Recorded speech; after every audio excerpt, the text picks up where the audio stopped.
Et bien sûr, comme l'a si bien dit le président du Sénat, membre du présidium comme moi-même, nous éprouvons une grande joie.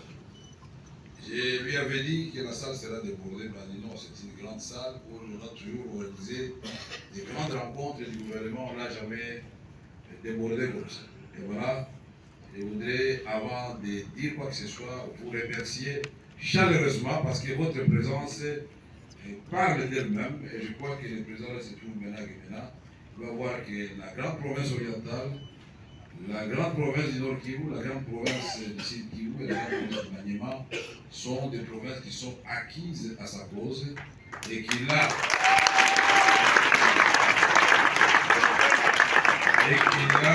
à ce titre le devoir, je dis bien le devoir, de regarder un peu plus en direction de ces provinces martyrs qui attendent depuis 1960 les sauveurs.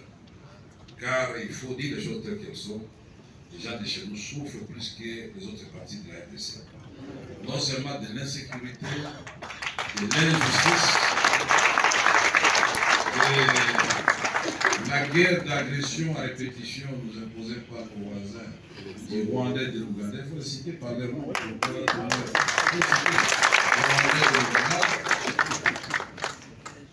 La misère qui contraste avec nos richesses, nous avons de l'or, nous avons du coltan, nous avons de la castérite, nous avons des terres fertiles, nous avons des parcs, nous avons des forêts, nous avons ça, tout ce que tout le monde peut rêver sur cette terre. Donc, cette partie de la République démocratique du Congo, en plus de cela, c'est la partie la plus peuplée. En témoignent les données de la CENI, comme l'a dit le président Badi.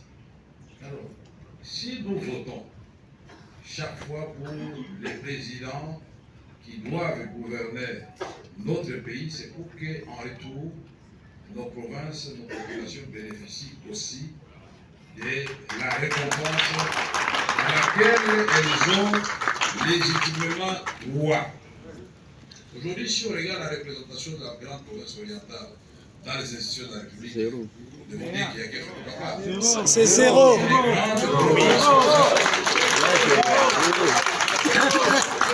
peut dire qu'il y a quelque chose qui va ça, on doit corriger. Et Maniema, c'est la même chose. Merci Kivu, mon frère Badi et moi-même, nous, monsieur le président de la République. Il est chef d'une institution, j'ai été directeur de cabinet, maintenant je suis vice-premier ministre, il ne faut pas non plus être grave. Il faut reconnaître que nous avons des ministres et je crois que si l'échiquier national décide Kivu, je crois que le Nord Kivu ont beaucoup de ministres, mais ça ne suffit pas. Parce que nous souffrons beaucoup, nos parents souffrent beaucoup, nous perdons des nôtres. Beaucoup, ce sont nos enfants, les Wazalendo, qui ont fait, même si avant on ne les appelait pas Wazalendo, si aujourd'hui cette partie de la vie démocratique, on ne sait pas pour détacher ou disparaître de la carte de la RDC, c'est grâce à la détermination et au patriotisme de ces populations, ces vaillantes populations de l'Est de l'Afrique. Je ne veux pas vous rappeler une longue trêve électorale depuis 1964, quand on a repris le processus électoral. Les Sud Kivu, la province orientale, la province du Maniema, c'est elles qui ont produit successivement les différents présidents qui ont gouverné ces pays. Mais alors qu'est-ce qui ne va pas? Il fallait qu'en additionnant le nombre de récompenses, nous soyons aussi les provinces où on va avoir des routes qui partent de Kisangani jusqu'à Fizi. Si on le fait, croyez-moi que c'est l'ensemble de la République démocratique qu'on va bénéficier. Nous allons relier l'océan Indien à l'océan Atlantique. Toutes les provinces de la République démocratique du Congo, par où on regarde, il pourra à ce moment-là installer ces zones économiques spéciales aisément. Nous entrons dans la communauté des économies des États d'Afrique de l'Est, avec nos faiblesses structurelles, avec nos faiblesses organisationnelles. Il ne fallait pas s'attendre à autre chose. Il fallait que nous nous préparions de l'intérieur. Sinon, nous devenons des déversoirs des autres. Ça signifie là-bas, ils vont faire des activités de développement, ce qui est bon, il faut les féliciter. Ceux qui se développent chez eux, on ne va pas diviser par débat.